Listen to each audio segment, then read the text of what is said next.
Hey everybody, I'm Jason, and this is Jay's Project Garage. I didn't make a video last weekend. I'm sorry. But I was working. Split a big old giant pile of firewood, and here it is.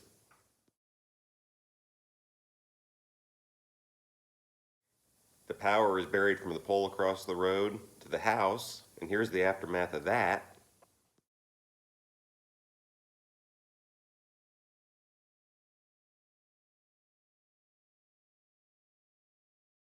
And I'm just waiting on the power company to come out and do their hookups, and then I've got hookups I've got to do.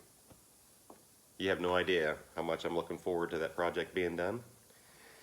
And then last Sunday, I spent a bunch of time putting nailers around the house for the board and batten siding. I'm going to be putting foam in between the nailers and all that stuff, so it's a little bit time consuming. I'm going to see how far I can get on it before the snow flies. And also, we're going to be working on the 69. I talked to my painter. He's getting ready for it, so I need to knock it out. I'm going to be showing you how to set gaps, and we're going to finish up a little bit of body work and figure out how to make these aftermarket doors fit. Let's see. Ooh, and then the next video, well actually, the Torino video. It has rained pretty much every weekend for the last 3 or 4 weeks. It's making it really, really hard for me to go to where the car is to show you what's going on with it. It rained this morning. It's not supposed to rain for the rest of the weekend, so hopefully in the morning I'll be able to go and I'll show you what's going on. But in the next video, I think this is what we're going to be doing. I'm going to use this little Tecumseh to do some demonstration stuff. So I'm sure you guys have watched videos before where they talk about piston ring gaps and where to put them on the piston when you're putting the engine together to try to keep oil and combustion stuff under control. We're going to do a test. I'm going to take this thing apart, pull the piston out of it, move the piston rings around, fire it up, and then see what happens. Because I think the piston rings move during combustion or during operation. And yes, it matters, but let's find out how much. We're also going to be talking about cylinder heads. We're going to be talking about quench, combustion chambers, all kinds of different stuff. So we got a lot of videos on that coming. So we got the 69 to do. We're going to be fooling around with this little Tecumseh engine. We're going to be taking the engine apart that I got for the boat to see what's going on with it. I'm going to do a teardown on one of the 5 liters I picked up. I don't know, what's it been? Month and a half, 2 months ago? I'm getting old, memory's shot, I'm telling you. I guess that's about it. But let's see what else we can get into today. And I'm also going to be giving you guys my thoughts on how to be organized when you're taking an engine apart and when you're putting one back together. I've seen a lot of guys, when they're working on cars or they're working on engines, they've got stuff all over the floor, they've got stuff scattered all over the place, they got tools sitting on fenders, and they start the car up and stuff's falling on the floor. You don't have to do that. There's ways to be more organized. That way you're not hunting for something that dropped down in the engine compartment, or you're not tripping over tools that are laying on the floor, but we'll talk about that. So there's a whole bunch of videos coming on all kinds of different stuff, and you guys might actually get to see me actually working on something instead of just standing here talking like an idiot. Update on the independent Chevelle Vice Grip Garage. Like I had said in the last video, I sent him a message on Facebook, and I got an automated reply. I never actually heard anything back. Honestly, I didn't expect anything else because I'm a nobody. I mean, I'm up to like 62 subscribers, which is awesome. Thank you guys very much. But I'm a nobody. So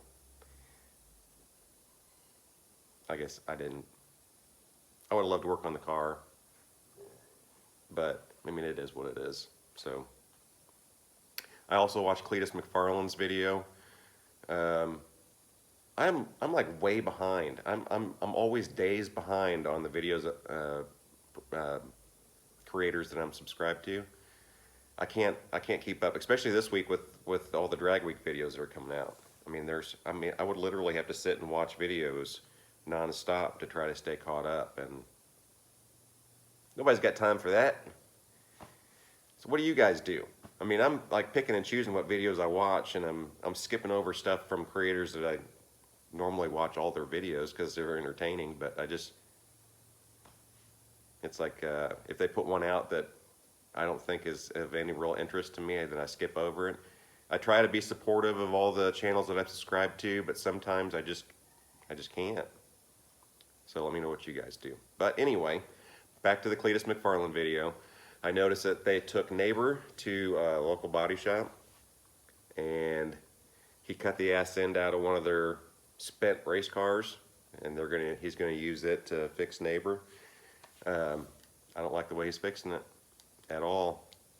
I mean, they haven't made cars out of regular old run-of-the-mill mild steel in over 20 years. And I don't know if a lot of you guys knew that or not, but these things aren't made out of mild steel anymore.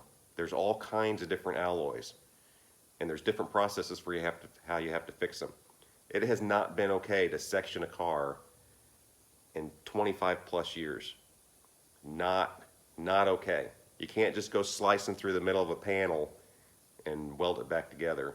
It just does not work that way because of the type of alloys they're using.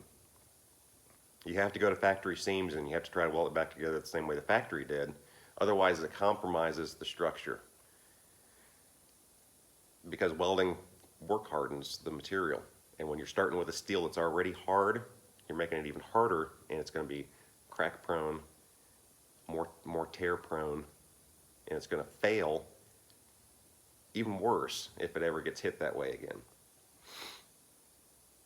So personally, I think they're hacking the car back together. But I'm a nobody and it's none of my business. So that's probably that. I just wanted to make a quick video to let you guys know I was still alive. Last weekend I wasn't feeling very well. I had a bad cold. I'm still kind of fighting it a little bit. I did try to get a bunch of stuff done. I just struggled through it. But tomorrow morning, if it dries out enough, I will be going to the Torino, and I will explain to you guys what's going on with it. But for now, you guys get out in the shop and work on your projects. You have a great day, and I will see you hopefully tomorrow.